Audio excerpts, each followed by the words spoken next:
Hi, it's Dr. David Stoker, board-certified plastic surgeon in Los Angeles. Today we have a beautiful 4-month post-operative result that I'm very pleased about on a patient in her late 40s who had deflated saline implants. Let's check out the results. She had approximately 325 cc implants and one of the sides deflated, as you can see in the before pictures. And that was a good opportunity for her to upgrade. What we went with are the latest generation cohesive silicone gel implants that are less likely to rupture and feel a lot more natural. She also wanted to increase the size somewhat, so we went from approximately 325 cc's up to 550 cc's. Give me a thumbs up if the recovery was easy. Okay, give me a thumbs up if you're pleased with the appearance of your breasts. Do you love Stoker plastic surgery?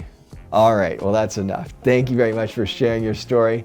This is Dr. David Stoker, board-certified plastic surgeon in Los Angeles with another rapid recovery breast augmentation with a beautiful result, exchanging old saline implants, one of which was deflated, for the latest generation gummy bear cohesive silicone gel implants.